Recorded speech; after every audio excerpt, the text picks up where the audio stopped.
today, if you're watching on my VOD channel or my main channel, you see some stuff happening. So I came to the epiphany that I should fuse two channels into one. So I moved all my gaming content to my main channel. And now you're gonna get a little bit of mix of both because I have ADHD, so my fat ass can't do shit. Also, did you like the beginning? I made it myself this morning, like just a couple minutes ago. um. Also, I'm here, baby. Don't worry. So, also for those who are watching on my bar channel, hi, how are you doing? Where the fuck did you come from? Comment down below where the fuck you came from. Because I never thought to. Anyways, welcome everyone. Today we're going to be reacting to Stephanie last video on the Diddy case. Cause girl, I saw it and I've been avoiding it like the plague because yeah, I've been because the girl has to be careful on what she says.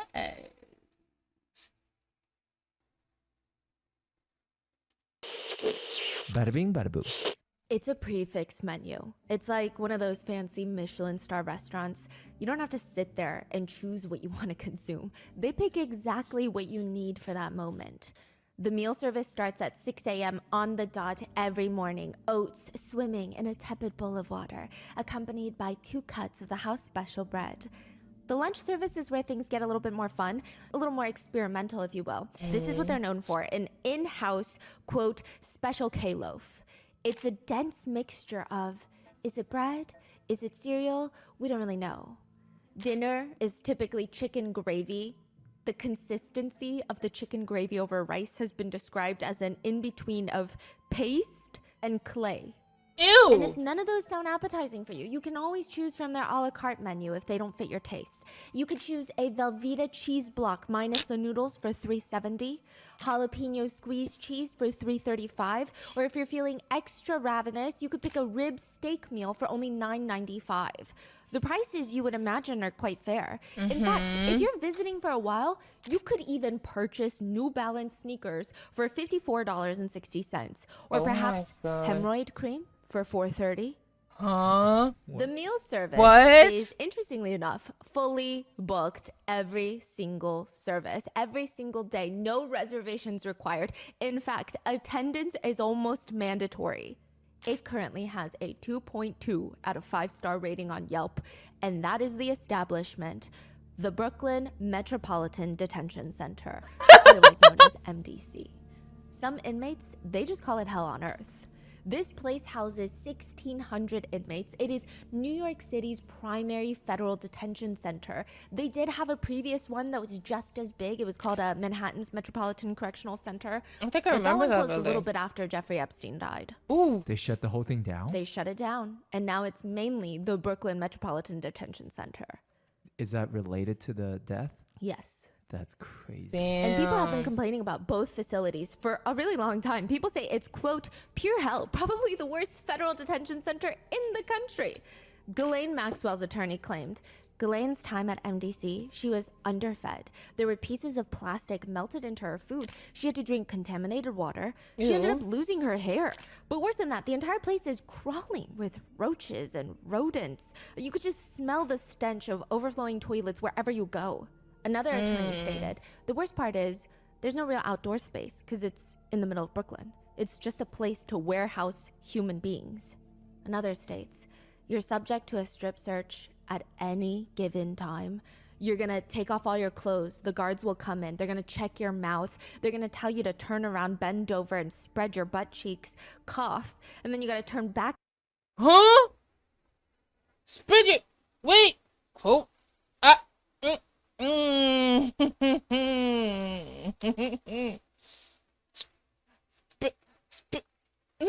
Spread the butt cheeks. Pooh. Oh my. Oh lordy. Well, they're having fun. Well, at least they're having fun. Oh God, thank God it's not me. Lift your private areas and squat down. I mean, this prison is disgusting. There's no way. It's a human rights violation. There's rats living through everything. The guest list for this human warehouse is actually quite long. You have Ghislaine Maxwell, Jeffrey Epstein's right-hand woman, R. Kelly, Ooh. Keith Raniere, this is the Nixium cult leader, Sam Bankman-Fried, billionaire crypto fraud, and now Sean Diddy Combs. Ooh. But it seems Diddy's been trying to get out. He's applied for bail twice, and now he's on his third attempt. And there are serious concerns by netizens and conspiracy theories online that Diddy is going to, just like Jeffrey Epstein, mysteriously pass in prison because very, very powerful people around him will not want him talking. Oh, but I have to skip this because I will get copyright. We would like to thank today's sponsors who have made it possible for Rotten Mango to I support can't catch a case Arizona's with copyright, so anti-trafficking I am network. not taking They any work chances. constantly to bring solutions to the illegal and human trafficking network in the States. This episode's partnerships have also made it possible to support Rotten Mango's growing team, and we'd also like to thank you guys for your continued support as we work on our mission to be worthy advocates. As always, full show notes are available at rottenmangopodcast.com.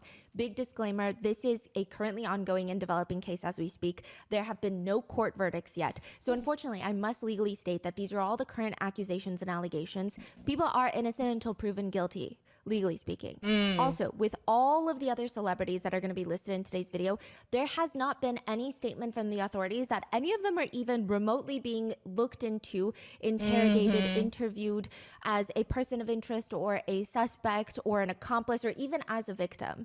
So please keep that in mind. These are purely just internet discourse, netizen theories. Some statements have been shortened for time, and all the theories and speculations mentioned are netizen opinions that can be found publicly available online. All reporting for this episode is also taken from information that is readily available online, so please do your own research, form your own opinions. I'm not here to convince you of anyone's guilt nor innocence. Some potentially triggering themes involved heavy use of illicit substances, DV, workplace and gang violence, SA, and trafficking. In part one, we did a deep dive on Diddy and Cassie's lawsuit, as well as covering the freak-off allegations and the supposed Illuminati connection. In part two, we did a deep dive on Diddy's yacht parties and the mysterious death of his ex-girlfriend and the mother of his children, Kim Porter.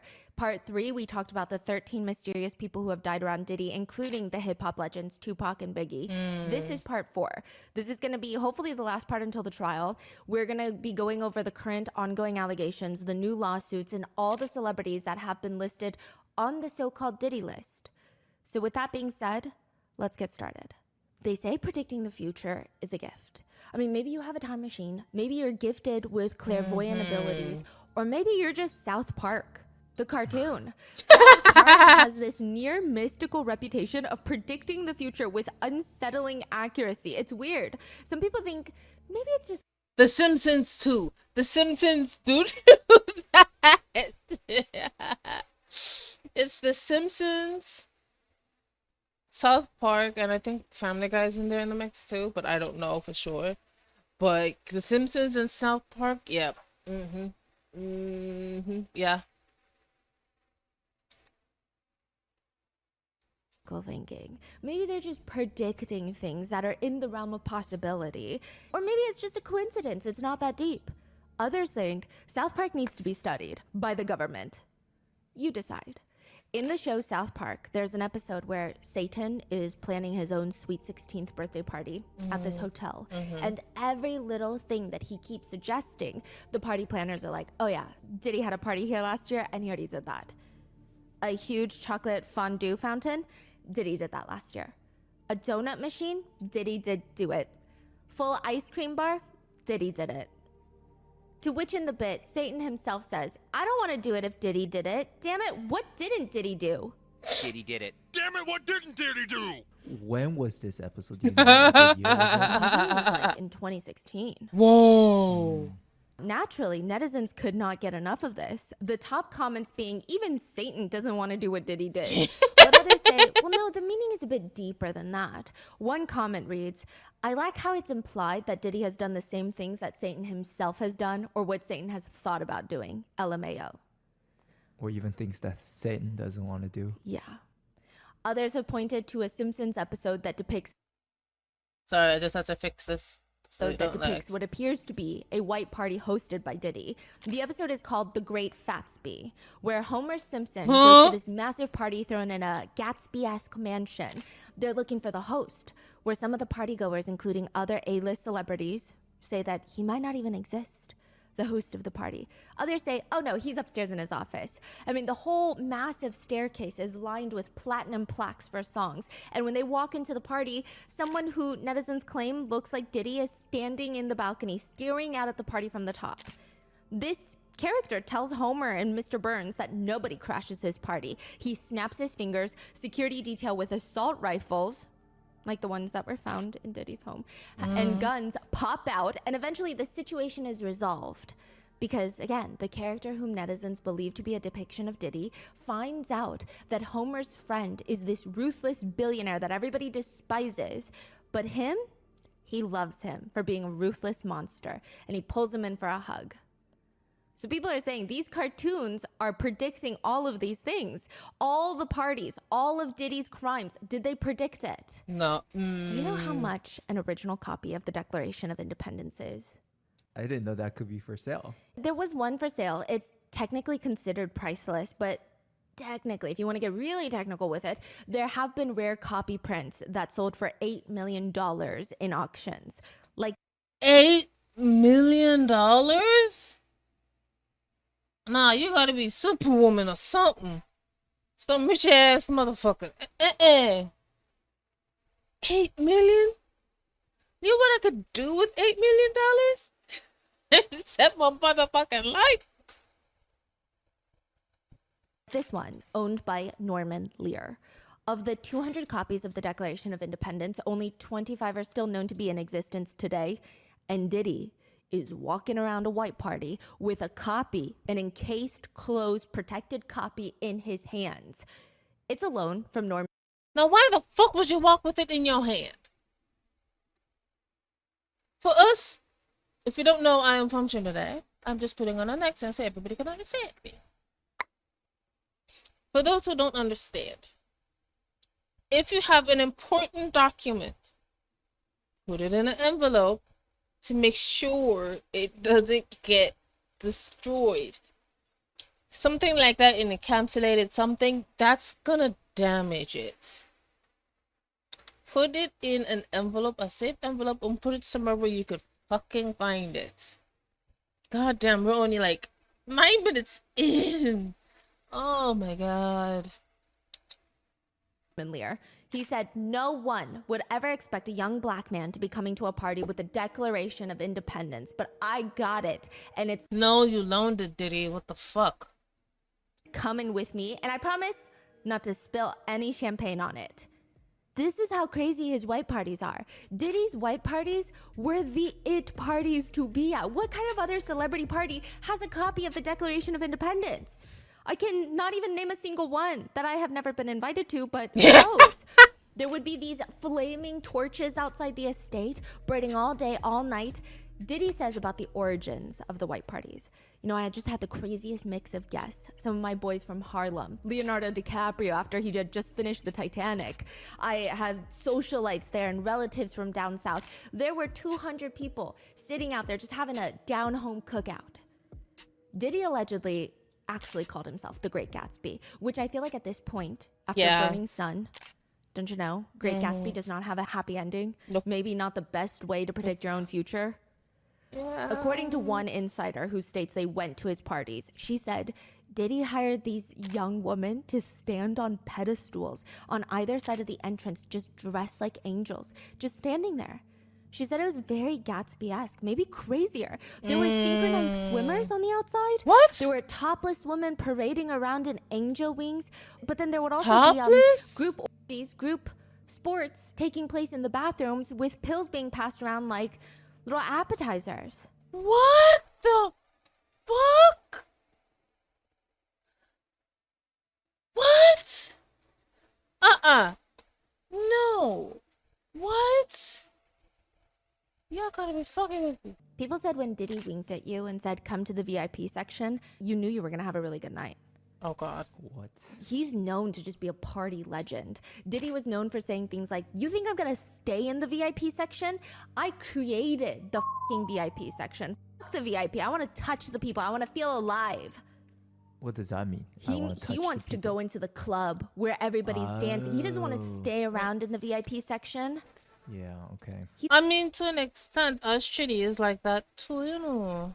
My accent's fucking up, but like when there's fat hunting, not many people get VIP, yeah. But people will still go in grandstand and all kind of, or people will still go in a general, jump, wave, wine, and all kind of stuff like that. Right, I'm back. Like I was saying, they will go to the general and stuff like that. The only reason why they go to VIP is for the food. Other than that, they usually go in general and just lime there or hang out there. So yeah, that's why. And I understand that, but rest, ugh.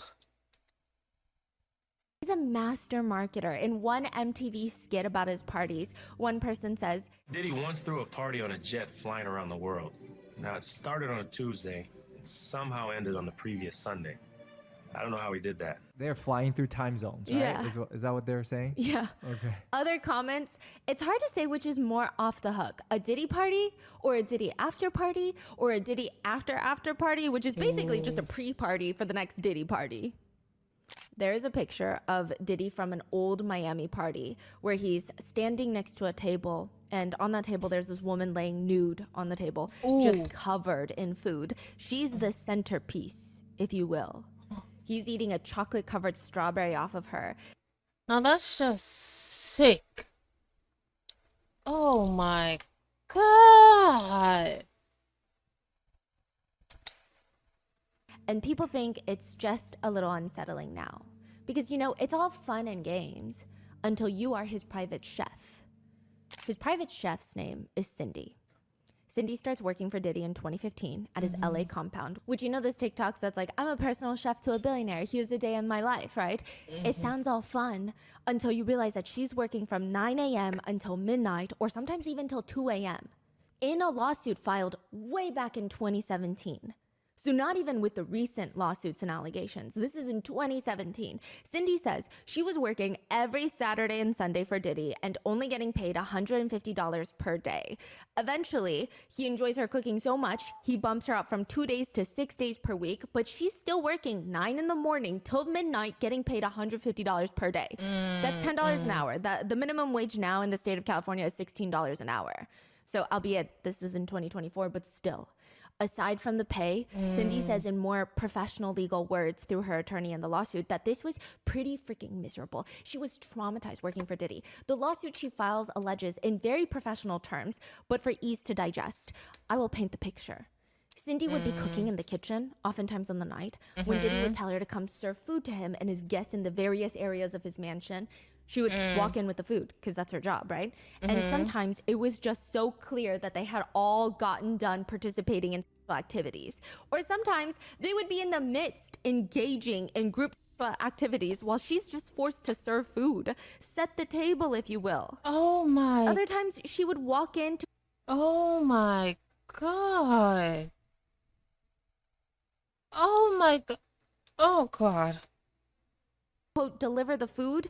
And when she would walk into Diddy's room, she alleges it's so clear that he just got done having intimate relations. He would just be fully butt naked. She's uncomfortable. You can tell that she's uncomfortable. He could tell that she was uncomfortable, but he would allegedly ask her along the lines of, are you attracted to all of this? Do you like my naked body? What the fuck?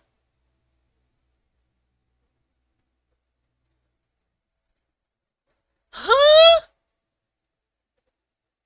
Wait. What?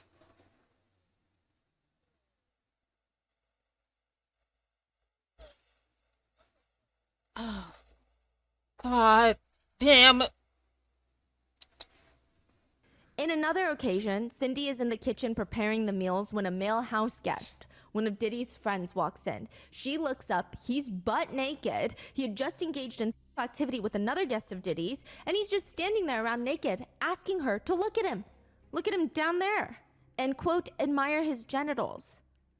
Is this person named? No.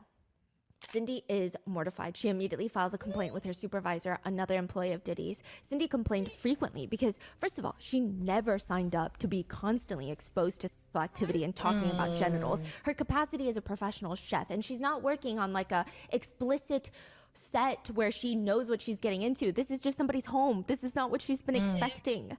It seems like the only benefit for working for Diddy is that he did this very interesting thing where he liked throwing away a bunch of stuff because he's a billionaire.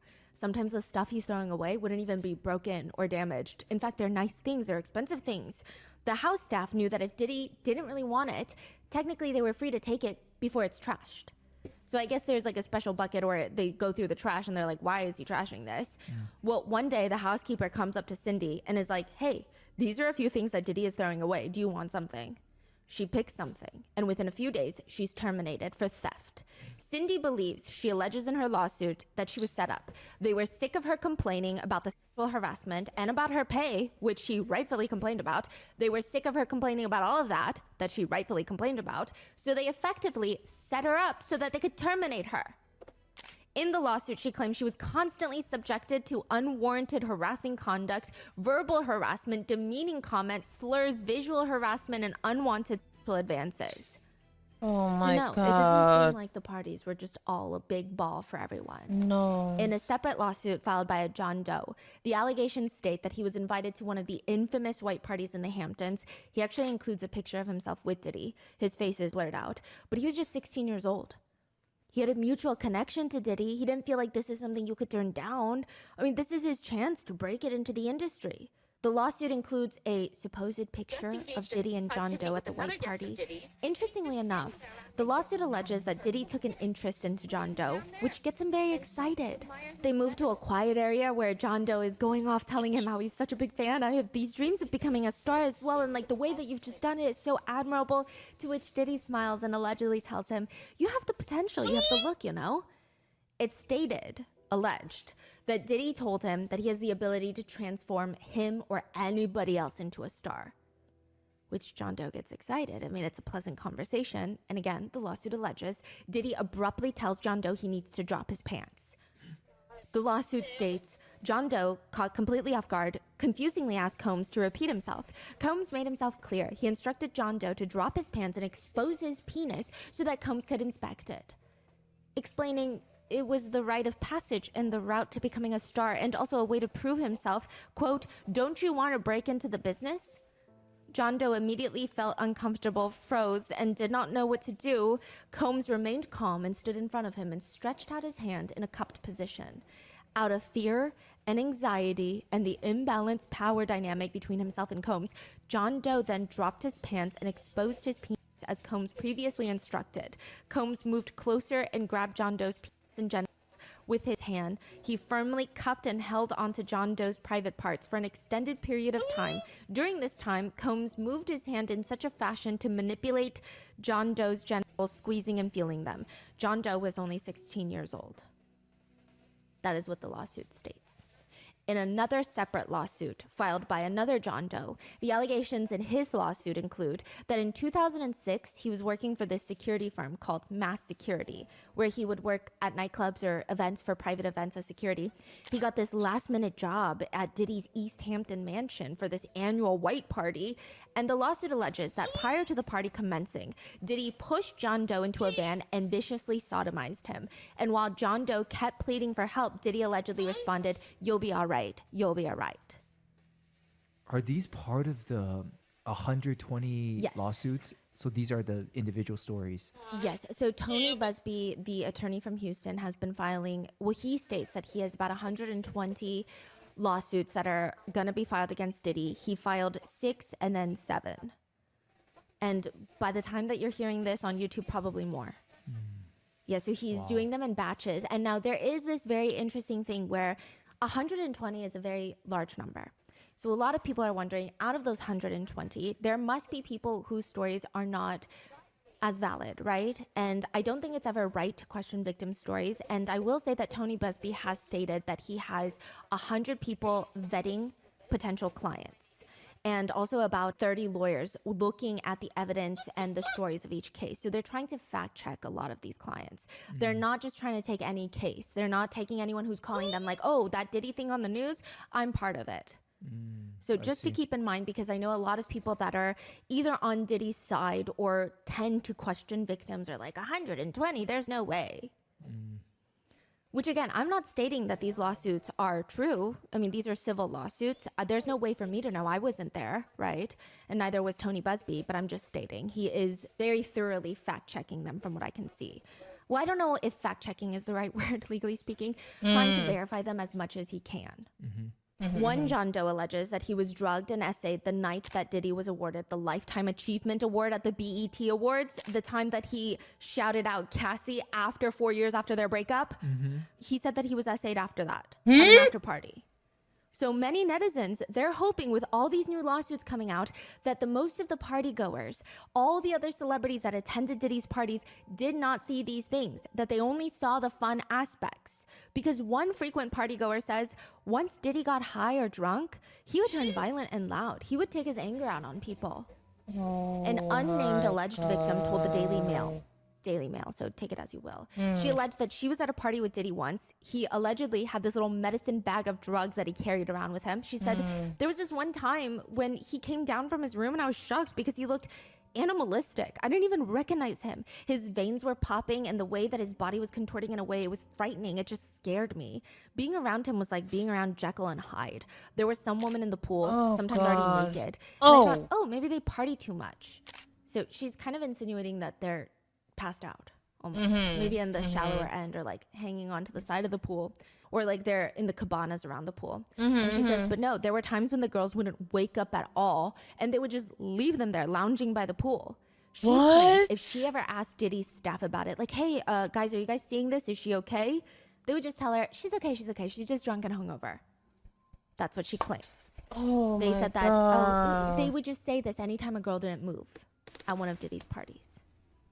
And Tony Busby, the Houston-based attorney I was telling you about that's representing the 120 potential clients that are in the process of suing Diddy, he says, if you were attending one of these parties, if you will, and you attended before, or you knew what was going to happen, that is, you knew that a particular drug was being used in drinks that were causing people to be coerced and taken advantage of, and you were in the room, or you participated, or you watched it happen and didn't say anything, or you helped cover it up, in my view, you have a problem.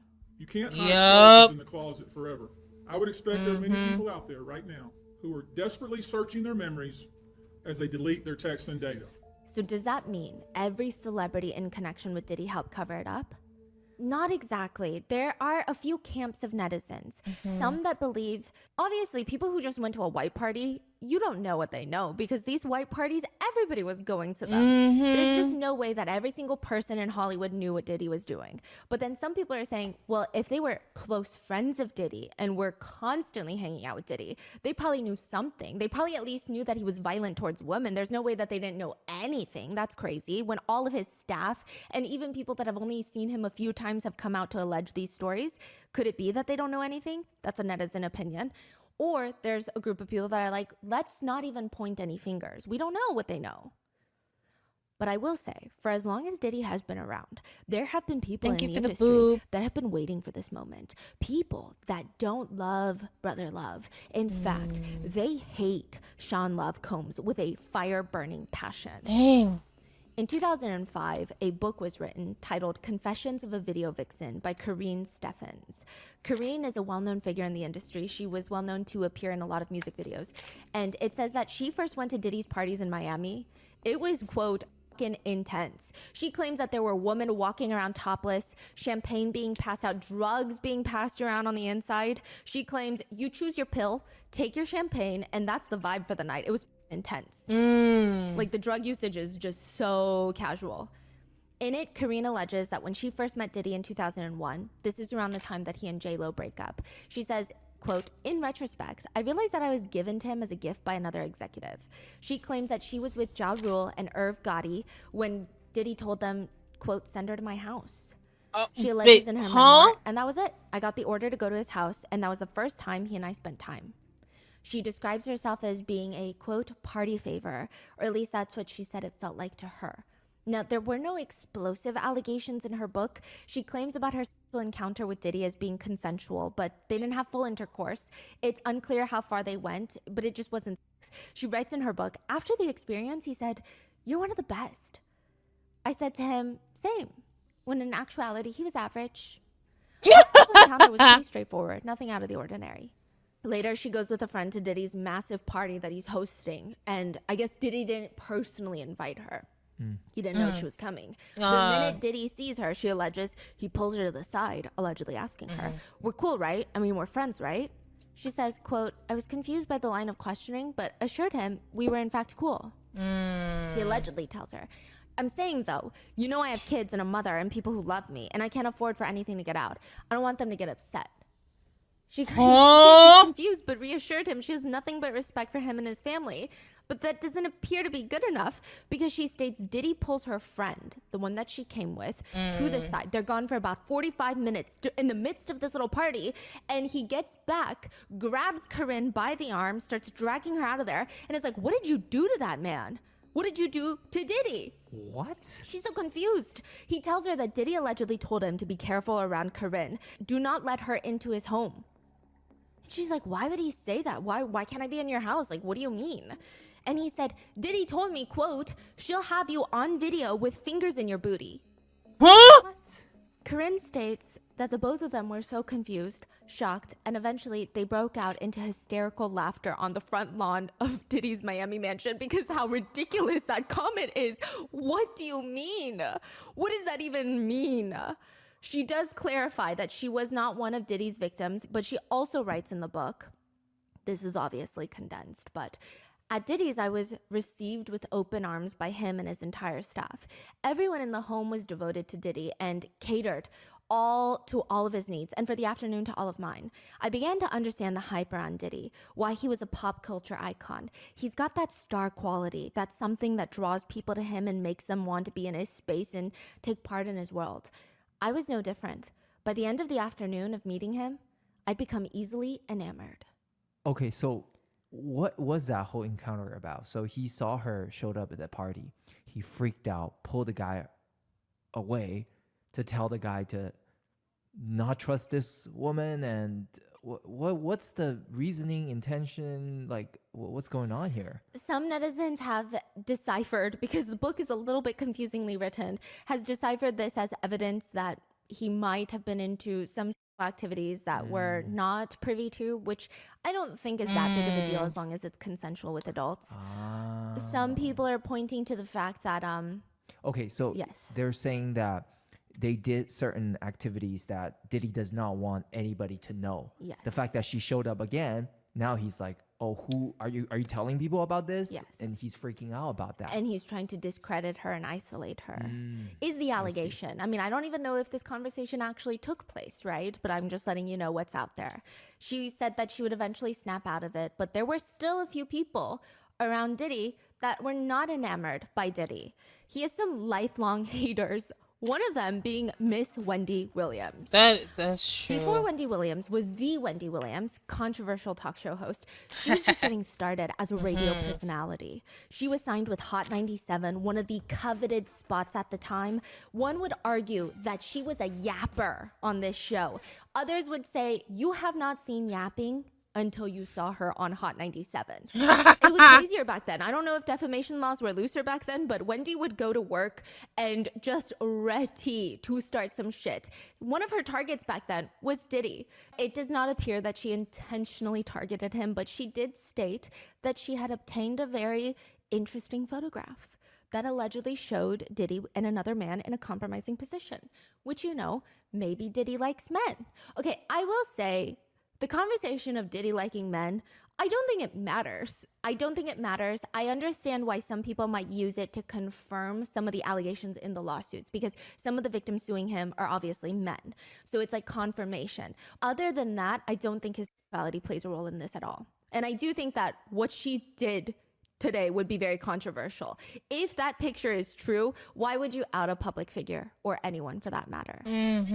But it gets wilder. Around the same time, she states that she has this infamous photo of Suge Knight from Death Row Records with Diddy's son Justin. Remember the whole East Coast can't even take care of their own?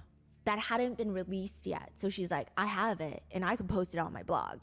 The story is that Wendy was gonna release all of it, and Diddy is pretty much sick of her at this point, is the allegation. According to outspoken Gene Deal, the former bodyguard to Diddy, he states that by this point, because of the success of Bad Boy Records, Diddy's label, quote, motherfuckers didn't breathe hard if Diddy didn't want them to. Diddy allegedly calls up the executives that own Hot 97 to either get Wendy off the air. One allegation states that he even says something along the lines of, if I'm in New York City and I hear that voice on the radio, you're never gonna have another artist song nothing from me. Which Hot 97 would lose a lot of business if they can't air Diddy's record label songs. Within a few days, Wendy, one of the biggest hosts on the station, is suddenly in Philadelphia. She's not in New York City anymore as a host. She's a host on a radio show in Philadelphia. They fired her or let her go? It seems like it. If this is all true. A lot of netizens agree, yeah, threatening to release a photo like that of someone doing intimate things is pretty horrendous. Potentially outing someone is also horrendous. But some netizens would point out, given everything that's happening right now, nobody feels sympathy for Diddy. And on top of that, they question why someone at his level would have such a big reaction to a photo if it weren't real. That's what they're saying. But I do want to add, Gene Deal, the bodyguard, says the photo is not what you think it is. His version of events is that they were all on vacation and these girls were taking photos nonstop. And on this trip, one of the guys decided it'd be hilarious to pull down Diddy's pants to expose all of his privates. So as he's like bending down to expose all of his privates and pull down his pants, Diddy's private parts, I guess, whip out and the picture gets taken so it looks like another man is about to perform something on him, but he says it just wasn't true. It was like a prank. But he claims that's the picture that was allegedly sent to Wendy Williams with a whole story of how Diddy is into men. Regardless, Wendy Williams gets dropped in New York City. She's got to go to Philly. The long-standing animosity between the two is pretty strong. Wendy alleges that Diddy would send a bunch of girls to try and jump her outside her radio station.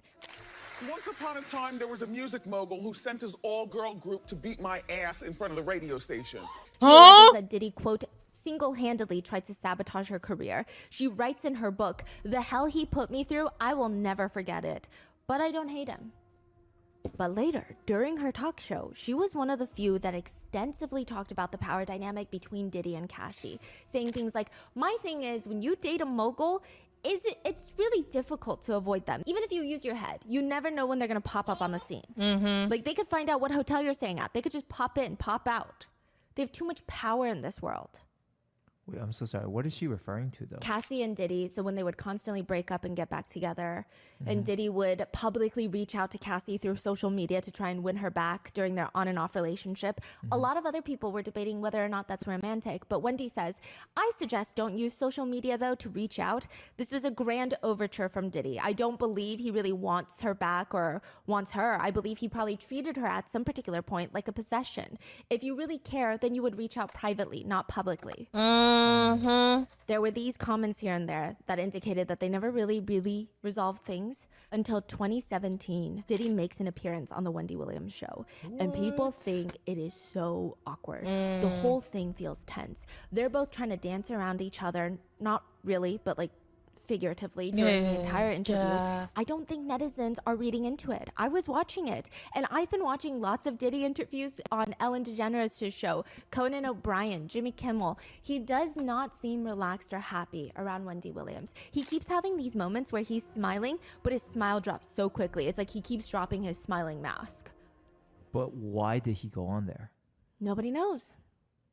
One part that's been going very viral on social media is Wendy Williams is bringing up her son. She says, and let me tell you something, as a mother of a now 16-year-old boy, Diddy interrupts her, who I met backstage. He's a great young man. Who I met backstage, He did? he's a great young man. Oh, thank you. Yeah. Mom? Wendy Williams looks so uncomfortable. She briefly thanks him, but looks like she loses her train of thought. She spaces out and stutters a bit. post. Diddy is just staring into the depths of her soul during this. Many netizens have since commented that it felt like Diddy was trying to tell her, like, that's a threat, play nice. I just met your son. Another netizen comments, the way she hesitated, you just know that she wanted to say, you stay away from my son, but realized that she was on air. It is a very unsettling moment. But there is someone who might hate Diddy more than Wendy Williams, and that is 50 Cent. If anybody is going to be a hater of Diddy, it is going to be 50 Cent. This man, talented in his own right, obviously, but like he could make a full-blown career out of hating Diddy. He has been saying for years now that he freaking hates Diddy. In 2006, he released a diss track called The Bomb, where he insinuates that Diddy had something to do with Biggie's murder. The lyrics read, who shot Biggie Smalls? We don't get him. They're gonna kill us all. Man, Puffy know who hit that guy. He's always said Diddy was someone who was just a businessman that liked to take advantage of creatives. 50 Cent said, I don't have any interest in doing things like that. I actually fall under the creative side, so I just didn't take to hanging out with him like that. He said that he thought Diddy was strange. In an interview once, he said, he asked to take me shopping.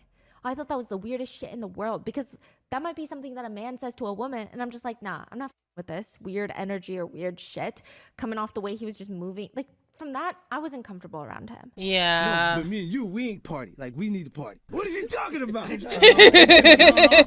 people say that to me, I get a little uncomfortable. In response, Diddy went to the Breakfast Club podcast, and he was asked, and he said you did the same thing to him. You asked him to take him shopping. Yeah, I thought he needed some clothes. Oh, God. In another concert, 50 Cent said, that's why I don't go to no puffy parties. They can hug you from the front and the back at the same time. Look, if you into that, I'm fine with it. To each his own. I'm just saying this shit, my motherfucking kind of party. In another segment, he says, I've been talking to a therapist to try and help me with the shit I've been saying, you know? Some crazy shit on my mind. Maybe I said some shit about Puffy because he got Tupac killed. So he's always leaving these little weird hints of things. I mean, the two of them... Like, not even leaving hints. He's straight up calling him a murder, right? Yeah, twice for Tupac and Biggie. Right. Yeah. Wow. Now, the two of them, they started off more so as industry competitors. They had competing alcohol brands, but somehow it escalated into them just dissing each other publicly. 50 Cent allegedly called him a bloodsucker, saying things like, I guess that means I'm not invited to the white parties in the Hamptons. And to describe Puffy in one word, it would be bitch. He said that. Yes. 50 said that. Yes. Okay. He also stated that Diddy is not an artist. He just takes records and sings them. He's not really an artist. Quote, he's the guy that stands next to the guy. He's the guy standing next to Biggie. He's a party promoter. He's a producer. He's a businessman. A lot of other things, but he's not an artist. To which Diddy cryptically responds, I love my people. Let's stop the hate, man. Congratulate. Hate is for suckers. If you hating, you're a sucker. And you're ashy. And your breath is stinky. And you know who I'm talking about, you hating ass crap. But interestingly enough, 50 Cent's mother of his child gets listed in a lawsuit by Lil Rod. Wait.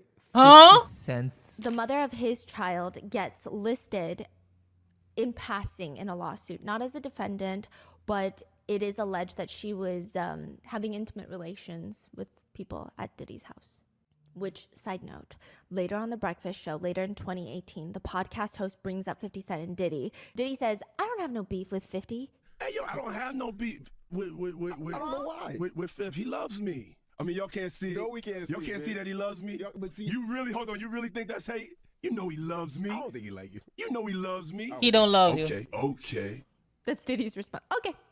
He continues, you know, when he does that, it's like funny to me. I don't really take it personally. I know he has a different sense of humor and he's just not in my life. We don't have to ever cross paths, and I will never say nothing negative about him, you know? Because Yes, that's you just not me. did. But no, Diddy, he really, really does not like you. Yeah. Anytime there would be any negative news about Diddy, 50 Cent would turn his Instagram page into a multifaceted hate page towards Diddy for years now. Even when Keefe D was arrested for killing Tupac and Diddy was named by him, 50 Cent posted, damn, so Tupac got lined by Brother Love? LOL, time to lawyer up. Shit might get sticky. Telling who? Diddy to lawyer it up? Yes. And now we have come full circle with Christian Combs, Diddy's son. After Diddy's homes were raided by the feds, he released that diss track. And he was actually listed in a lawsuit. He's been accused of essay, but he released that diss track called Pick a Side, in which he takes a shot at 50 Cent, saying all that gossip shit is whack when all they had was 50 Cent, who put the city on the map. Stop lying. So he's basically saying 50 Cent is acting like he put the city on the map. Don't lie to yourself. 50 Cent then posted and deleted on Instagram.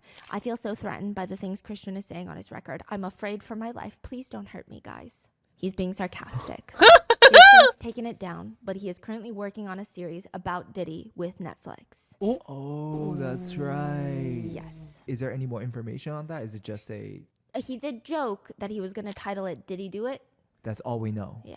Okay. Videos have been going viral of celebrities trying to warn us about Diddy, like all these clips of 50 Cent saying all these things. There's no way to know for certain if these celebrities knew what was going on or were trying to warn the public or if it's all just a coincidence, but let's go through some of these warnings. Again, these could have been coincidental comments, jokes, or maybe they don't even realize what was going behind closed doors. But because this episode is more so internet discourse, we have to go through them. Brandon T. Jackson, a comedian and actor, made a claim earlier this year before Diddy's arrest, but perhaps someone was trying to warn him. I don't know. He said Denzel Washington gave him some sage Hollywood advice. You leave 30 minutes before the devil get there for all the parties in Hollywood. Which, to be fair, he could have been referring to anyone, or perhaps metaphorically to the devil. But Brandon said he always noticed Denzel Washington left before the devil gets there. Anytime he sees Denzel Washington leave a party, it would be a signal to him to leave the party. Did he mention Diddy at all in this conversation? The conversation seems to have Diddy like implied throughout the other parts of the episode. And there's actually an interesting story from years ago. In 2003, Denzel Washington confronted Diddy at one of his parties. Sources allege that they got into a heated discussion about something, and allegedly Denzel stormed out while shouting, "You don't respect anybody." Which nobody knows if this actually happened or why, but it's a very interesting thought. We're going to come back to Denzel Washington in a little bit because there is a very vocal alleged victim of Diddy's parties. Well, I guess I could just summarize it here. Allison Carter, she has stated, she's kind of insinuated that Denzel Washington is also involved, but I don't know. There's a lot. There's a lot there, but just keep that in mind. Earlier in 2024, before Diddy's arrest, Cat Williams went on a talk show to say all these big dick deviants is all catching hell in 2024. It's up for all of them. It don't matter if you Diddy or whoever you is, all lies will be exposed. The truth is the light. It don't matter if you Diddy or whoever you is, all lies will be exposed. That's all. Cat Williams claimed he was blackballed from the industry because he's been in the game for so long and he has been gathering information, intel. He knows everybody's secrets and they all know that he knows. He claims, now I've had to turn down $50 million 4 times just to protect my integrity and that virgin hole I was telling you about. Right. because P. Diddy be wanting to party and you gotta tell him no. Oh, that's where this line came from. Yep. Some would even argue that Diddy warned us. For a Vibe cover called Puff Daddy, It'll Never Be Over, Diddy ominously tells the reporter about this vision he has in his mind. And this vision is just always in his brain. He says it's like a picture out of one of those old movies where a man has been wrongly accused and the whole town is gathered to watch him get hanged. This man is up on a platform with his legs dangling in midair, only instead of choking, he refuses to die. Days go by and he's still hanging in. The townspeople are throwing rocks at him, but he won't give in. Finally, they cut him down. That guy is Sean Puffy Combs himself. They cut him down and he just walks away. He starts yelling, I raise out of the coffin. It will never, never, never, never be over. Never, motherfuckers, never. Never! What's the context behind that? Oh, I think he's just talking about how people are trying to take him down. And when was this? Was this years ago? A long time ago, when he was still going by Puffy. I see. In one interview with Ellen, Diddy is sitting there and they're both discussing the incident where Chris Brown beat Rihanna and was charged with felony assault, guys, where Ellen says, I don't want any girl watching this, which, by the way, I do want to clarify, Ellen DeGeneres has... She's got her own issues, so this is not me being like, oh, Ellen DeGeneres said this. No, okay? She says, I don't want any girl watching this to think it's okay to go back to a guy who hit her. Diddy responds, and he seems angry. I don't think it's right for anybody to hit anybody at the end of the day. I don't Which think is it's right. I think we all have to be honest with ourselves as adults, though. And people that have been in relationships, and we know that sometimes these relationships get ugly. And sometimes it doesn't come out into the forefront, like this one has come out. There's a lot of stones being thrown, and we don't know exactly what's going on. These are two young individuals, and we need to pray for them. We need to give them certain support. It was a dark time for them, and I was there more as a support. That was it. Wow. Knowing what happened closed doors, yeah. Then listen to this, you know exactly what he's trying to say. Yeah. When any news comes out about violence against women and to see certain men respond in this way, it's always very alarming. I always take notice of it. Because it's just, that's not a normal response. That's bizarre. Immediately afterwards, it's tense and he's staring like he's about to, I don't know, but then he gets up and tries to lighten the mood or do damage control or hide his seething anger, I don't know, by asking, "Can we dance?" It is incredibly bizarre. So even Ellen was like, I don't know what to say now. Yes, because I don't think she was expecting that. I think she was expecting him to be like, yeah, I don't think girls should go back to people who hit them, because that is a very standard general response. But he's very close friends with Chris Brown. In fact, he even states that he was the one trying to get Rihanna and Chris Brown to stay in his house together after the assault to work things out. Imagine trying to force a victim to be in the same place as her assaulter. That's freaking crazy. What is there to work out? But didn't Rihanna hit him first? And what he did was only self-defense. She hit him first, and then he hit her. It was self-defense. He said that himself. Chris Brown said it himself. It was self-defense at that time. Jesus Christ. Y'all are just so fucked up sometimes. You're a felon. Okay, He said that on TV? Or? Yes, he told Ellen about it. Oh, whoa. One netizen comment reads, "It's crazy that we're discussing violence against women and Diddy wants to dance right after. It's disturbing. He truly is a twisted individual." Another writes, "The psychopathic look he gave at the very end before he asked to dance is very telling." Others just comment, "Spoken like a true abuser." There is a resurfaced video where Diddy is playing a game where he's given a card. He has to fill in the blank, and the statement on there, the card reads, "When I die, I want my last words to be." Diddy thinks about it, and he responds, I did it. He means, I did it. You know, I Yeah, made it. I I made made it. it, right? But obviously, social media thought it was crazy, a little ominous, and they're having a field day with this one, writing, "Well, there's a confession right there. This didn't age well. You sure did, and that's why you're in jail, buddy." To which Diddy's representatives have stated, "It's disappointing to see the media and social commentators twist moments into something they were not by taking video clips and photos out of context and attempting to link them to a false narrative. Implying inappropriate behavior is completely ridiculous." In another interview with Conan O'Brien, starts off by saying, "You're legendary for the parties you throw. You throw a great party. I'm a legend, baby, for a whole bunch of things." And he starts barking at the crowd. A killer party. What's the ingredient for a killer party? Women, beautiful women, of course. Beautiful men for the ladies, of course. Conan says, "Wouldn't it be better if there weren't beautiful men there, though? If there were just a lot of beautiful women and then just the guy?" No. There's enough ladies to go around. You have to make the ladies, give the ladies what they need, too, you know? Take care of your woman. Take care of the ladies, okay? Gotcha, that's good. Can't force the situation. You can't force a square peg into a round hole. Conan says, "That's the story of my life. What about celebrities? You have a lot of celebrities there? Listen, I'm giving you the menu, okay? Let's just take things slow, okay? And you need the ladies, you need the booze, you need some water. For watering the plants." A lot of ladies drink water at parties. They just, so if you don't have what they need, they're going to leave. Got to keep them there. You need locks on the doors. He said lock the doors? Yes, this is being pulled up in hindsight because there's a video of Diddy and Young Miami, his then on and off girlfriend of the City Girls, right? There is a video where he takes Young Miami into a room inside the house, and there's like a deadbolt from inside. It's very weird. On So an he's interior door. serious, like- Yeah, so it's just people are like, we don't know what the purpose of that deadbolt is, but it's definitely weird. Right. It's definitely not a normal thing. It's I not think- even like a safe code so that Even- certain people, Yeah, even say that as a joke is weird. is freaking weird. And scary, yeah. And Conan O'Brien says, okay, this is sounding kind of dangerous now. It's a little kinky, but rock with me. Just check it out. You need a lot of heat. Heat? You mean physically? The place has to be hot? Yeah, you don't need air conditioning. Why is that?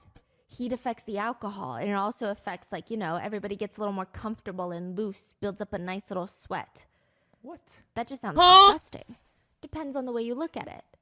So you're saying it starts getting sexy, is that what you're saying? Yes, sexy. New word for you. Let me finish. You just need music, and then you need me, of course. Comments on the video now read, self-snitching, a national pastime. In a separate interview with Conan O'Brien, Conan randomly brings up, let me ask you something. I don't know if it's just a made-up myth or if this is true, that anytime you go into a hotel, you don't check in the way everybody else does. You send someone ahead to prepare the hotel room for you. It's called preparing the sexy. Which, if you guys know, in the lawsuits with the freak-offs, it said that he would send his assistants to get ready all the freak-off supplies, allegedly. That's candles. I like candles. Which in Cassie's lawsuit, it's alleged that he would fix the candle lighting, like he's producing his own video while he's filming these acts. He says, I like tuberose, that's a scent that I'm attracted to. I like lilies, I like white orchids, I like roses, things of that nature. I'm into baths. I like my bath at the right time. The shocking revelation I just came to, as those those came out of his mouth, that you know what I mean. Diddy's a closeted gay. Diddy is a closeted gay. Are you serious? He's a closeted gay. He's been saying this for many years, and people are saying he's not gay. Man is gay. Man is gay as fuck. I'm sorry. Diddy is gay.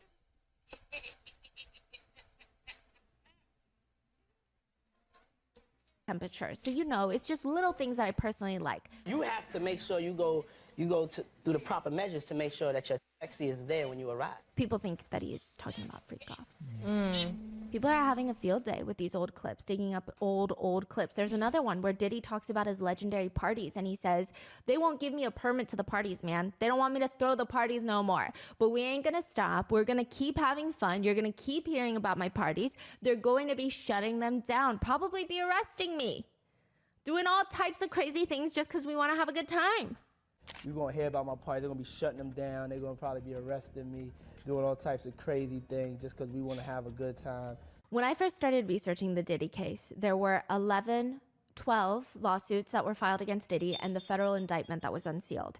Very quickly, another dozen lawsuits were filed, and probably more by the time that you're watching this. But we are just going to go through some of the new revelations, new allegations from the newly filed lawsuits. There have been longstanding allegations that he would put date drugs into the alcoholic beverages at his party. There have been lots of people that have been coming online to allege he had a section for drinks that only girls would drink, and then a section for the artists, for the label makers, for the people that are not allegedly going to be drugged. So he had drug drinks and non-laced drinks. That is the allegation. One lawsuit even further alleges that it would be in the champagne glasses that they would hand out at parties. Specific mixed drinks like lemon drops would be laced with drugs, because primarily these are drinks that more women tend to gravitate towards. Or maybe specifically other people would be told, allegedly, hey, don't drink the lemon drops at this party.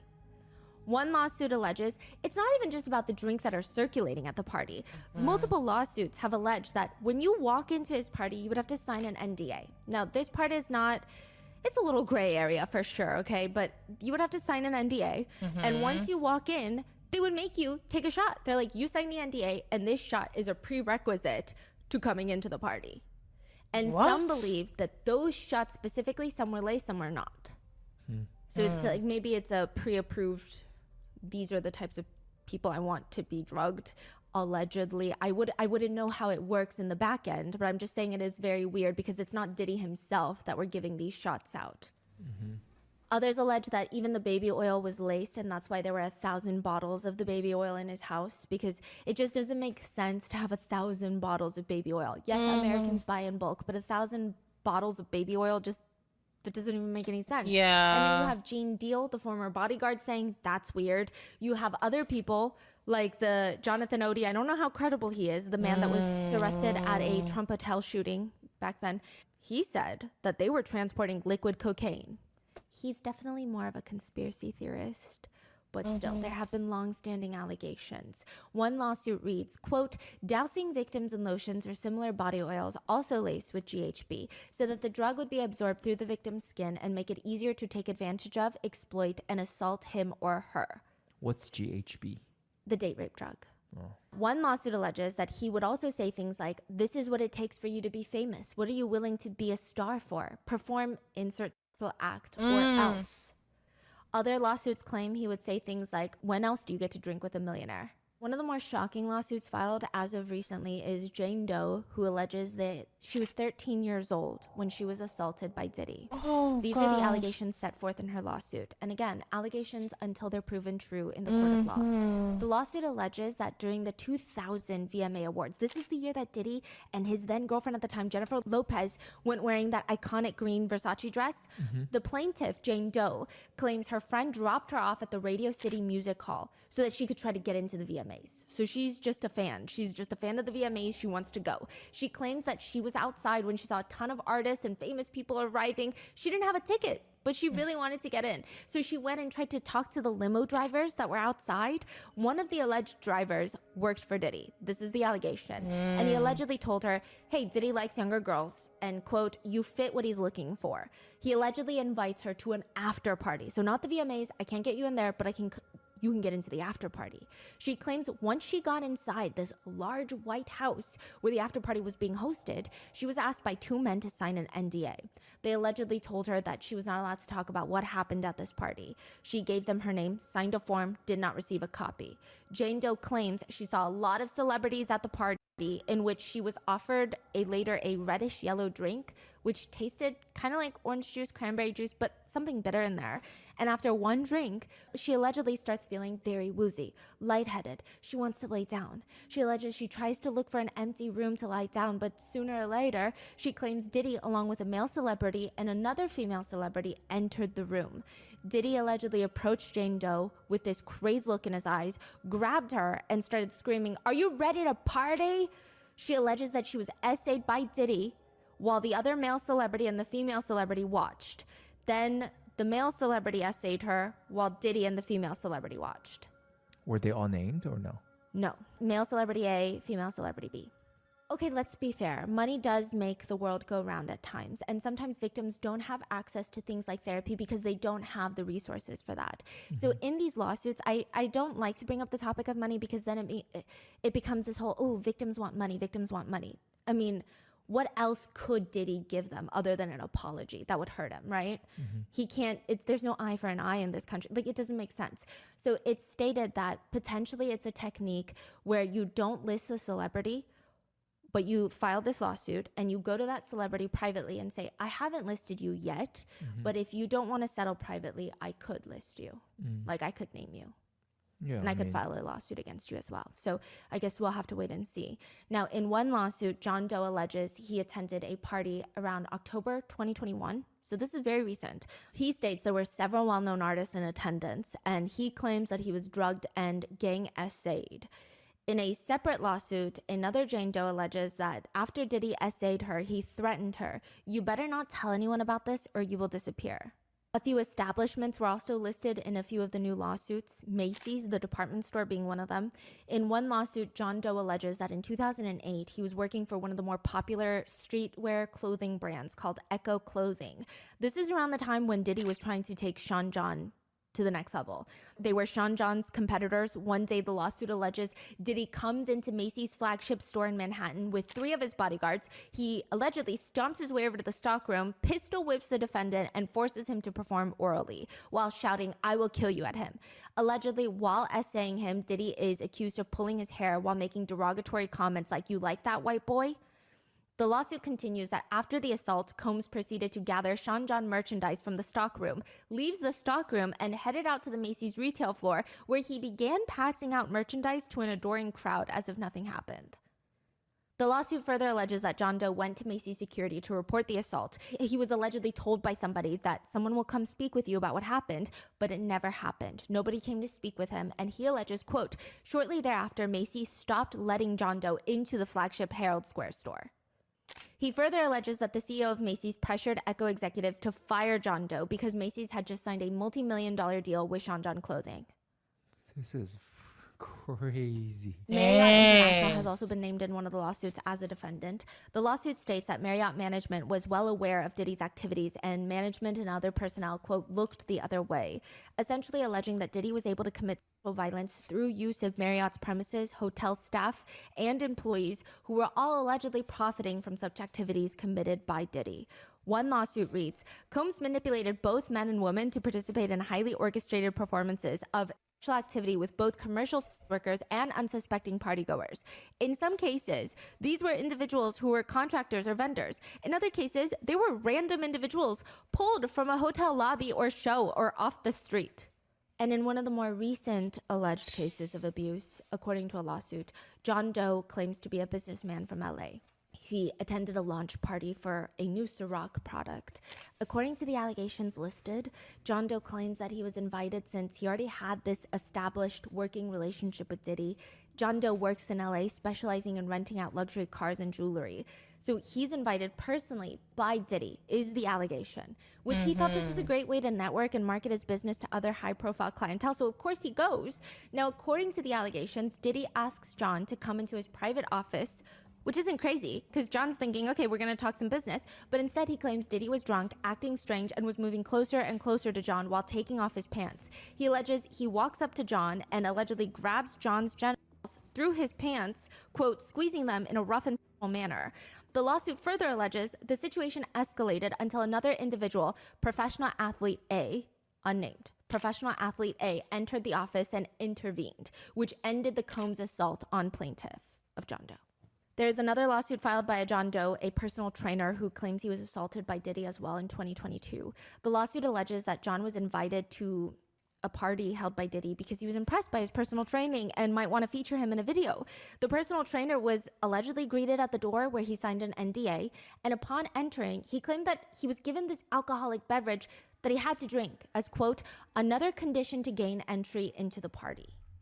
Once inside, the allegations further continue. John saw a ton of other celebrities there, which was overwhelming. He started feeling dizzy or disoriented, weak, which was weird because he only had one alcoholic beverage. He felt drugged. The lawsuit alleges that he was guided into one of these smaller rooms where, quote, he observed approximately a dozen individuals, including several well-known figures who were engaging in group activities. The lawsuit reads, at this moment of realizing his significant impairment, Combs approached plaintiff, John, and removed his pants and began performing non-consensual oral sex onto him. Combs then directed John to perform oral sex on another individual in the room known as Celebrity A. Due to the haze of the drug he had been clandestinely served, John Doe could not resist Combs' coercion and ordering. He felt trapped inside of his body, unable to control it and understand what was happening around him. As a result, John Doe was forced to perform non-consensual oral sex onto Celebrity A. After Celebrity A finished, this individual spit into plaintiff's mouth. The lawsuit further alleges, while in and out of consciousness, individuals at the party forced plaintiff into sexual acts with both men and women, and, quote, these individuals, including Combs, essentially passed plaintiff's drugged body around like a party favor for their sexual enjoyment. When plaintiff finally regained consciousness, he found himself outside of his apartment, disoriented, without a shirt and without his phone. Plaintiff is unaware who took him back to the apartment or how he got there. He alleges that this happened on the night of the BET Awards, 2022. Was that another one that was mentioned earlier? This is the further. The same. Yes, but same more person? detail. Yes. Same person. Okay. In another allegation filed in a lawsuit, Jane Doe claims she was invited to a party in December of 2022. She claims she noticed all of Diddy's employees at the house party pushing drugs onto the guests, the staff. She alleges she only drank a single glass of wine, where the allegation is she felt trapped inside of her body, and then Diddy allegedly essayed her. The lawsuit reads, plaintiff discovered blood on her legs from her vaginal area and bruising on her hip. She also found deep imprints on her arms and wrists, suggesting that she had been tied with ropes. Additionally, she felt significant pain and soreness in her vaginal region. Do you know who Aaron Hall is? He's a huge R&B singer from back in the day. He was listed as one of the defendants in one of the lawsuits. Liza Gardner alleges in her lawsuit that Diddy and Aaron Hall had taken her and her friend back to Aaron Hall's apartment for a party. This was way back then. And Liza remembers being offered more drinks and coerced into having intimate relations with Diddy. She alleges that after Diddy was done, she just laid in the bed, shocked and traumatized. As soon as she's trying to get dressed, Aaron Hall allegedly barges into the room, pins her down, and forces her to have intimate relations with him. When he finally leaves her alone, she claims she quickly got dressed, ran out of there, and her friend was also allegedly essayed by the two. She said that they swapped rooms. So while Diddy was allegedly essaying Liza, Aaron Hall was with her friend, and then they, quote, swapped, and they switched. Liza thought perhaps the nightmare was over, but a few days later, she states that her door to the apartment slams open, Diddy runs in, and allegedly starts choking her until she passes out. She said that he was scared that the girls were going to tell his girlfriend at the time what happened. Not the police, but the girlfriend. Which was? I believe not someone famous at the time. Okay. Aaron Hall, the R&B singer, he hasn't responded to the allegations, but an old interview of his has been popping back up. It's pretty bad. Some netizens feel as if he has admitted right then and there, but it's up for you to decide. A lot of people remember him being one of the smoothest, more romantic R&B singers back in the day, but turns out he likes to brag about being a pimp. Quote, pimp, because his grandfather was a pimp. He also states in an interview, girls with the, quote, fresh out the pussy shit think they can get a man like Aaron Hall. I'm historical dick. They f with me, it's a big dick. Everybody know my son's mother. What? Furthermore, he states that the mother of his son is a puppy because he impregnated her when she was 16 years old. He refers to her as a puppy because she was a minor, and he was in his 30s at the time. He states, I didn't know she was a puppy. Sometimes when I see a puppy on the field when I'm dog training, I think it's a year or two old, and it'd be like 8 months, so I don't know. So when I saw her, everybody was trying to get at her, so I took her. I didn't know she was a puppy, you know what I mean? That's right. She was tall, she was big, blonde hair, bone with the black pant leather. I was like, I'm getting that. The whole interview is a bizarre telling on himself rant. He continues, if you can't handle my dick, you ain't getting my last name. So I've been single for 50 years. If a bitch touch my dick and say my dick is small, then she's a lying bitch. He goes on to rant about how everyone he knows how he fucks. That's his words, quote, fucks. And how large his, quote, dick is. Even Puffy and Jodeci have seen him fuck. They know. That's his claim. Like, if you speak to Jodeci or Puffy or any of them niggas, they been at my house. They all see me. They all know I'm a big nigga. Yeah. He was 50 years old? At this interview? Yeah. Oh, yeah. I think he's like 60 now. And he's like screaming these things. It's very scary. He admits in the podcast, I can say to you that I've smacked a lot of bitches and gone off on a lot of bitches, but it's because I've never been raised or had my mother cook me any meals. So he's saying it's his mom's fault that he beats women? He says when you're with a girl, you don't go nowhere unless we say go somewhere. I just personally feel like he should not be allowed alone with any woman or child or really any other sane human being within like a 1 mile radius of him. He also states if he goes into a studio and a guy is arguing with a girl, then he goes off on that girl without even knowing what's going on because he doesn't want his friend to be perceived as weak. That's crazy. That is like the most weakest insecure video I've ever seen in my entire life. I mean, it's not necessarily an admission of guilt per se, but a lot of netizens have read in between the lines, or rather the lack thereof, and the comments read, let them talk long enough and they will tell on themselves. Just hearing him speak, I believe every word that woman has said.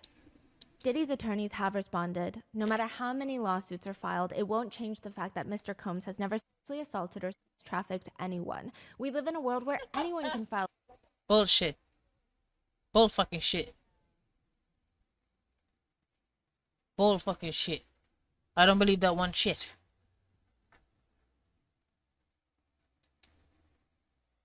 A lawsuit for any reason and without any proof. Which, side note, I mean, yeah, but technically, what about the indictment? Fortunately, a fair and impartial judicial process exists to find the truth, and Mr. Combs is confident he will prevail against these and other baseless claims in court. Tony Busby claims there are plans in the works to sue several other celebrities who allegedly helped Diddy cover up the essay at his parties. In fact, Tony hints at the fact that a few A-list celebrities have already settled with victims in private. He says, because it's in the best interest of the victims, we attempt to resolve these matters without the filing of a public lawsuit. And we have done that already. We've done that with a handful of individuals, many of which you've heard of before, and we will continue to do that. Who is this Tony Busby? He's a fascinating attorney. He has some interesting political views. He has parked a tank outside of his house. He's a larger than life character that I would say, if he were not representing victims, people would not really like this man very much. I see. I think that he's involved in a lot of high profile lawsuits. I know that he is like suing the NFL right now or something like that, something to do with sports. He's going up against a huge sports team or something. Some people think that he's an ambulance chaser. Some people think, I mean, technically he could file as many lawsuits as he wants with enough due diligence and he can get all the good press he wants. So we don't know, right? He states that people are going to be very shocked at the names that will come out during the course of this investigation. He states the youngest of his clients was 9 years old at the time of the alleged assault. He states that the young boy was taken from an audition in New York City with Bad Boy Records. They were allegedly sexually abused by Diddy and several others in the studio on the promise of getting him a record deal. So in regards to the new lawsuits filed, it appears in response to attorney Tony Busby, Diddy's attorneys have called the barrage of lawsuits a, quote, clear attempt to garner publicity. Mr. Combs and his legal team have full confidence in the facts, their legal defense, and the integrity of the judicial process. In court, the truth will prevail.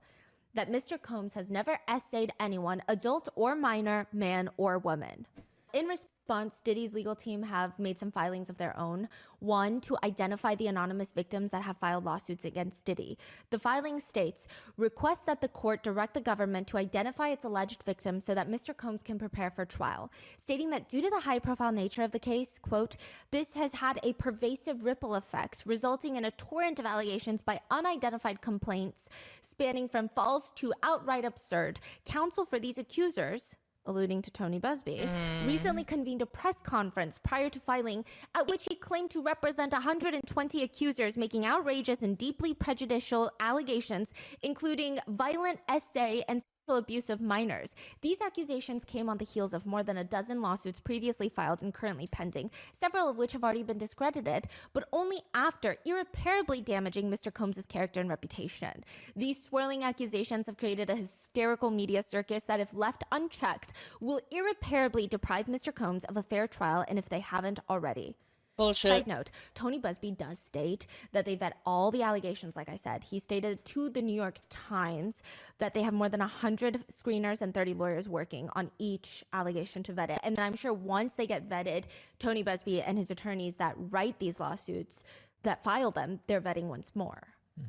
That's not me defending him or saying it must be true then. I'm just giving you both sides because it seems many netizens are wondering about the validity of so many lawsuits. Side note, a judge presiding over one of the cases where, if you remember from part 2, Jane Doe filed a lawsuit alleging she was gang essayed by Diddy and Harvey Pierre, then president of Bad Boy Records. She was flown on the private jet from Michigan. Yes.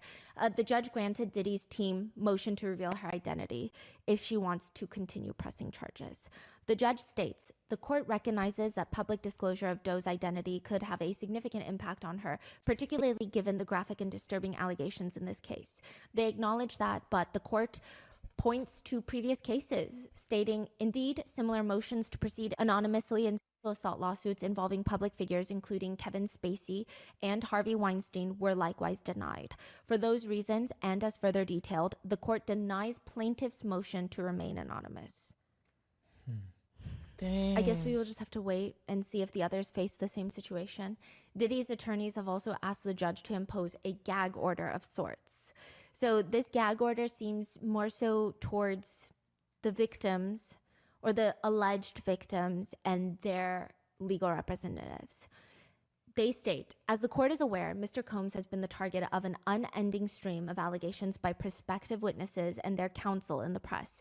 These prospective witnesses and their lawyers have made numerous inflammatory extrajudicial statements aimed at assassinating Mr. Combs' character in the press. They have a whole list of articles as examples, one even being from Cassie's lawsuit, where after Diddy apologizes, if you will, for the hotel video, the hotel assault video being leaked, her attorney responds more or less that when Cassie and other victims came forward, he denied everything and suggested that everyone was looking for a payday. But now look, he's only compelled to apologize once his repeated denials were proven false, shows his pathetic desperation, and no one will be swayed by his disingenuous words. That is what Cassie's attorney said, which they're stating that it's prejudicial for an attorney to say that.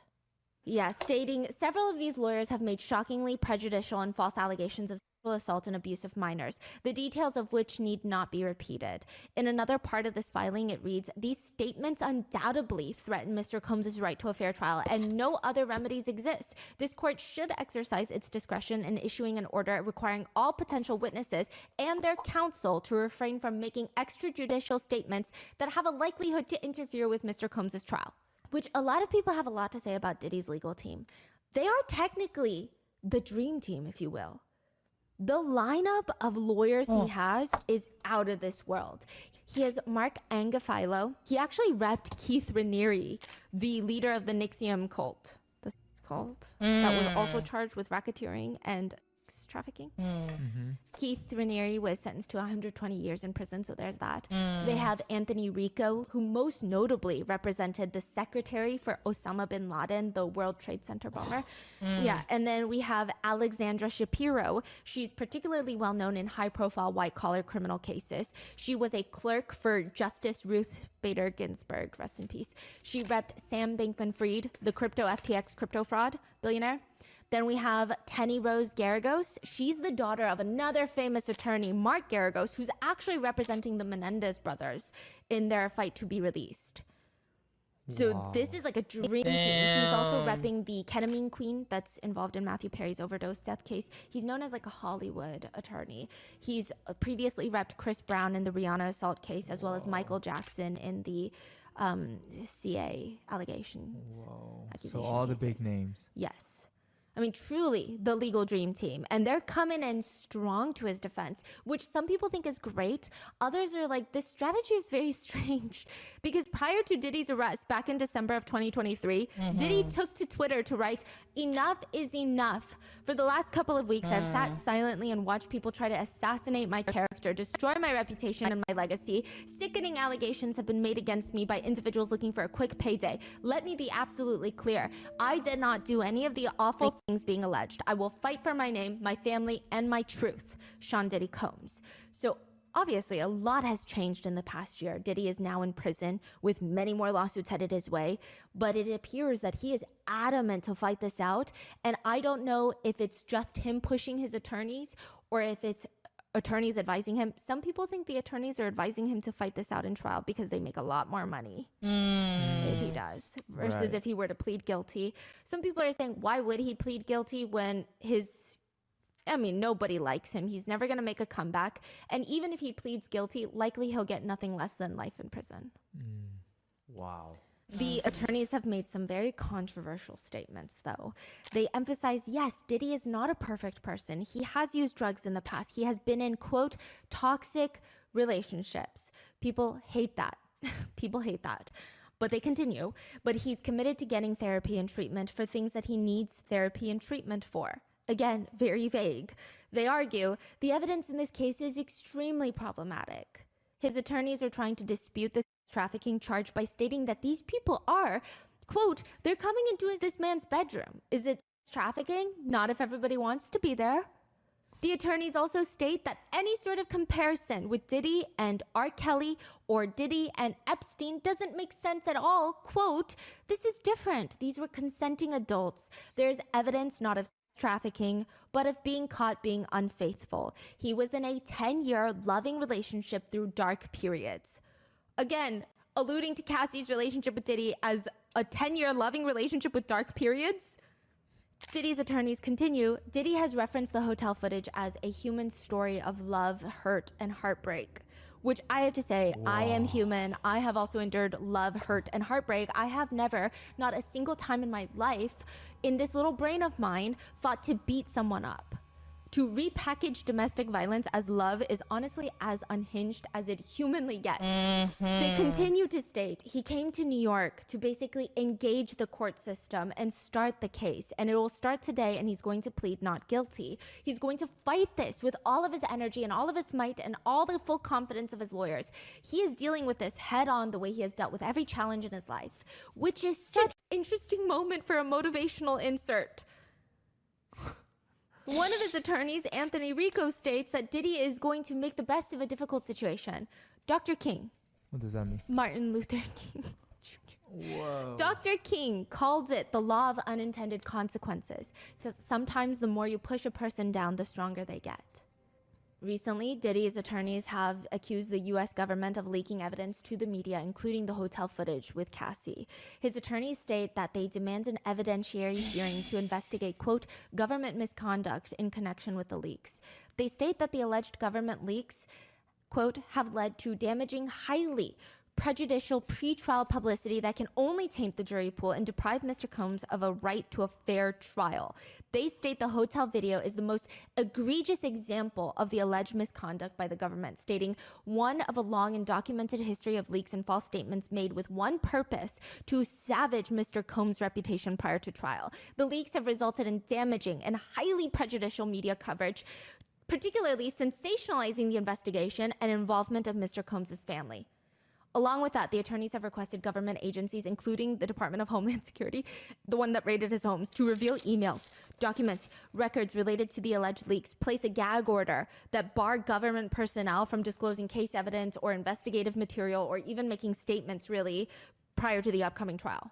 They are so scared. Yeah, They're yeah. like, please don't say no more. Don't let them see anymore. Yeah. The prosecutors firmly deny such accusations, and a lot of people who have worked with the feds or have worked as a federal agent prior, they say the feds don't play with stuff like this. Like, the feds are the last people to leak stuff. I mean, maybe you could talk about your local sheriff's office. You could talk about state government. The feds do not play, because when the feds bring a case against someone, they're not jeopardizing anything. They're here to win. Like, these feds do not play. They're not going to do something like leak a video so that the whole trial can get thrown out. They're not dumb. True. They won't do that. Is what a lot of people who have worked with the feds say. The prosecutors also firmly deny the accusation. They state the government was not in possession of the video before its publication by CNN. There is thus no factual basis for the defendant's claim that the government leaked the video to CNN, essentially arguing, how can you leak something that you don't have? On top of that, the prosecutors are, this is like a bit of an exaggeration, but they're like coming from the man who's doing a full interview with TMZ, because the defense attorneys are saying the prosecutors keep making statements to the public and it's not making our client look good. It's like interfering with his right to a fair trial. And the prosecutors are like, Mark, didn't you just do a full interview with TMZ? They argue he basically accused the government of running a racist prosecution. Which, okay, Mark stated, I mean, I think these are the statements that the prosecutors are alluding to. He stated, we are disappointed with the decision to pursue what we believe is an unjust prosecution of Mr. Combs by the U.S. Attorney's Office. Sean Diddy Combs is a music icon, self-made entrepreneur, loving family man, and proven philanthropist who has spent the last 30 years building an empire, adoring his children, and working to uplift the Black community. To his credit, Mr. Combs has been nothing but cooperative with the investigation, and he voluntarily relocated to New York last week in anticipation of these charges. Please reserve your judgment. These are the acts of an innocent man with nothing to hide, and he looks forward to clearing his name in court. He also tries to dispute the trafficking charges. It's a shakedown of a successful Black man, and they state that the federal agents are investigating him for sexual misconduct as, quote, a last vestige because Diddy's businesses are fine and he pays taxes. Yeah. So the prosecutors are like, you accused us of being racist. We didn't leak anything, so. That is a crazy, like, I wonder if they didn't leak it, then who did? Yeah. And how much like pools and how many like powers or whatever is being, I don't know. It's really fascinating. Yeah, there's so much going on. Side note, it seems like there could be a lot of strategies at play for accusing the government of leaking the video. One, it could get thrown out as evidence in the trial. So the jury could potentially not be shown the footage of him beating Cassie. However, I don't think I feel like there's going to be lots of other evidence that they will be seeing.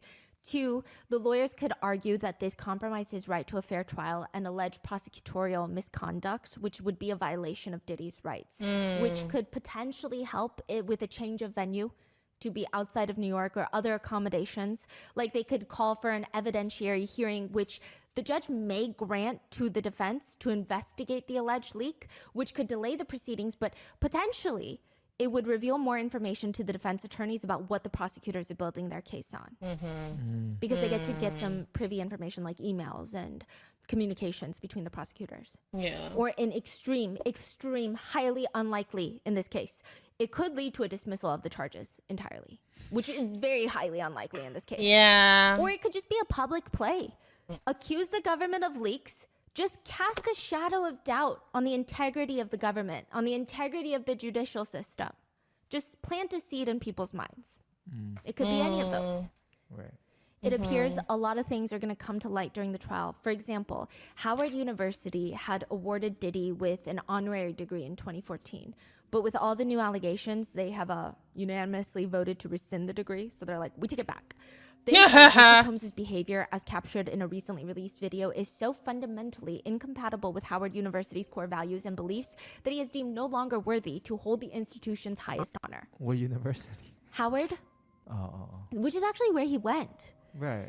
Yes, and what's so interesting is that Diddy did actually attend Howard, and in a Rolling Stone interview, they found a bunch of his former colleagues and peers, and they said that they could see his controlling and abusive side since way back when they were college kids. He was well known on campus before he was known as Diddy. They said that he was just the guy that threw insane college parties. He would drive a convertible around and pass out flyers to his parties. They were iconic. But some women at Howard knew to stay away from him. They would warn each other. One woman said Diddy would caress her back and kept asking her to meet his friends. Another woman essentially states, I didn't even go to his parties, but he tried to cut me in line in the cafeteria. And I said, that's not acceptable behavior. And he just, quote, flew off the handle. But the most alarming was a few interviewed said they were in the same class as Diddy and one of Diddy's girlfriends. And they just remember that he was pretty aggressive and violent with her. That they would see him beat his girlfriend. They alleged that he would beat his girlfriend in college. They remember hearing him screaming outside the dorms in a, quote, belligerent manner. And once the dorm mates were told, Puff is out there crazy, he's just like beating his girlfriend. So if he was acting like that in college, in front of all of his college classmates, people say, I mean, he's a narcissist. He thinks he can explain. He actually wants a trial at this point. Another just writes, given his level of arrogance, he would probably enjoy a trial and watch everyone go down with him. I think he wants to see these victims cross-examined, especially Cassie, because it can be very traumatizing. But you say like the whole thing right now is going to be private, right? The trial. The trial it's in federal court. So federal cases, they don't allow in cameras, and they allow in a very select group of press. And family and the public. So like you would have to either queue in line. Sometimes you would have to get press badges to get in. Like this one I think is going to be highly regulated. It's not going to be live streamed on, anywhere. Yeah. It's going to be a very, very intense trial. Federal prosecutors are known to be absolutely ruthless, typically. I mean, take that as you will. And they've made statements that they might not even be done with Diddy on these charges alone. Additionally, there's conversations that there might be further weapons and drug charges tacked on to the long list of accusations and charges that Diddy will be facing in court. Because you remember there were the assault rifles found in his Miami home? Yeah. They were found with the serial numbers defaced, which you're not supposed to do. It is illegal in most jurisdictions because it makes it really hard to trace the weapon's origin and ownership history, which why would you not want that traced? Also, the fact that the rifles are disassembled, experts say, strongly suggests deliberate attempts to evade detection and law enforcement, which could be viewed as evidence of criminal intent. It seems like Diddy's attorneys suggested that it belonged to Diddy's security detail, but the prosecutors hit back. I don't dispute that Mr. Combs has used armed security, but it is incredulous that armed security in a professional security company would have defaced AR-15s and store them in pieces in the defendant's personal closet. That is just absurd. It's also said the defendant, Diddy, tested positive for ecstasy and or other drugs. The prosecutors state they may file and bring a superseding indictment, meaning more potential charges, once all the data from the seized devices are extracted, which has been reported, like I said, 100 devices with 90 terabytes of data on there. 90 terabytes is a lot of data. Now, just to be clear, there could be years and years of music. There could be all of the security footage from his home that just was never reset or replaced or deleted. There's no indication that 90 terabytes of data is all nefarious, but just to give you an idea of how much is on there, that's about 18,000 movies. 22 and a half full-length movies, or about 45 hours of video content, or 18 million songs. Wow. It's a lot of data. It's a lot to sort through, too. Yeah. Jesus. The DA's office have stated in regards to Diddy's case. Now, I want to be clear about two things. First, this office is determined to investigate and prosecute anyone who engages in sex trafficking, no matter how powerful or wealthy or famous you may be. No one should doubt our commitment on that. A year ago, Sean Combs stood in Times Square and was handed a key to New York City. Today, he's been indicted and will face justice in the Southern District of New York. Second, we are not done. This investigation is ongoing, and I encourage anyone with information about this case to come forward and to do it quickly. And I would not doubt them. This is the Southern District of New York. They are widely regarded as one of the most aggressive federal prosecutors' offices in the entire nation. All the attorneys in that office are typically highly respected in the legal community. I don't know about loved, but highly respected, highly feared. They're known to be winners. They don't come to play. Yeah.